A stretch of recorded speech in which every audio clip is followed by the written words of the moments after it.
I'm Helen Tucker, I'm the drop-in manager at Roots to Roots, and I've been in post now since August last year, so what's that, about 8 months or so now. And since I've been here, actually there's an awful lot of need out there. We provide an awful lot of support and help that they don't receive elsewhere. Things like knowing everyone who comes in the door, just little things like the offering tea and coffee. It's all part of, for me, it's very much all part of loving God. We're called to feed the hungry. We're called to help the homeless. We're called to clothe those with no clothes, and that is quite literally what we're doing here. And I couldn't imagine doing anything else at the moment. So we run 5 or 6 drop-ins a week. Normally the lunchtime ones are Mondays, Wednesdays and Thursdays, and we're open between 12 and 3 p.m.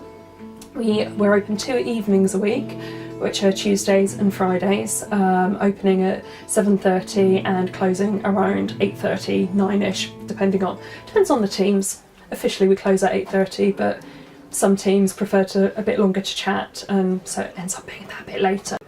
Weekly drop-ins are run by teams of volunteers through Roots to Roots itself, whereas the Sunday lunches we have 3 churches locally that put those on for us. So services we offer, starting for things we offer out of this office, we offer a postal address. So obviously if you're homeless, you don't have an address to have your bank account sent to, any doctor's letters, communication with family, universal credit, all of those sorts of things.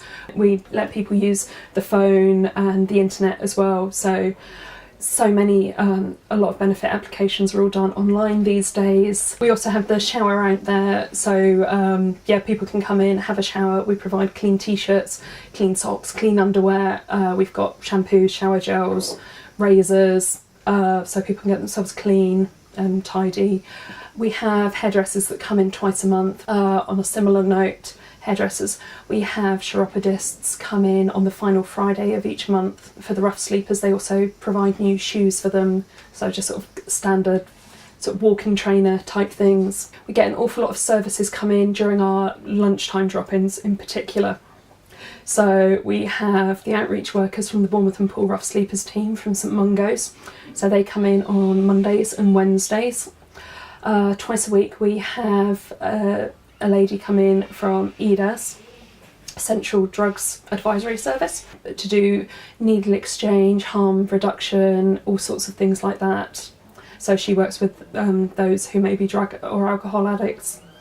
And on Wednesday lunchtimes, which we call Wellbeing Wednesdays, as well as the lady from EDAS, we also have 2 nurses come in, one who deals with physical health and one who deals with mental health. All of these are aimed at the rough sleepers, but we do also serve those who are just who are vulnerably housed.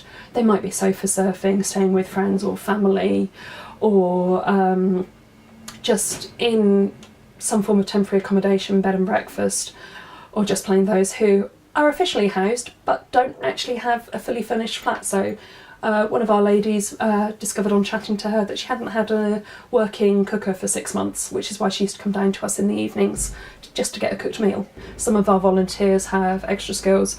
They've done things like adult literacy, or they are also Citizens Advice Bureau volunteers, so they've got a good knowledge base, and they help out with those queries as well. But just to be able to answer, I think because we feed people and coffee and hand thing, we're seen as a lot friendlier than asking for help from the job centre or housing or whatever else. We're more relational. Working in this office is also quite a challenge. It's quite small. There's 2 of us employed by Roots to Roots. We're both part-timers, myself and Elaine, who's administration manager and everything else. And it gets quite cramped. Obviously we've only got 1 desk in here. There's various things that we always need more of. Deodorants is something we do seem to be surprisingly low on. Always need things like baked beans, coffee, sugar and biscuits for our drop-ins.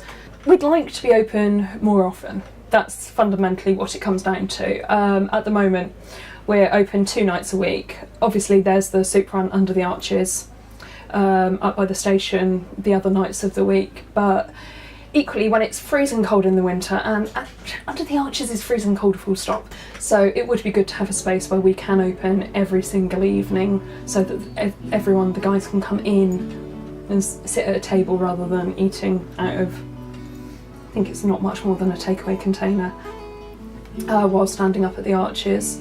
It would be really good to be able to offer more Sunday lunches. At the moment we do 2 a month. It'd be wonderful to be able to offer every single Sunday lunch.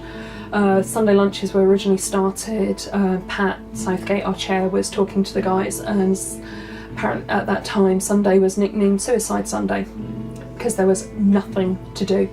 It would be wonderful. It is the ultimate dream to have our own place and not be able to open when suits the guys coming in, rather than the spaces that we're given on somebody else's timetable.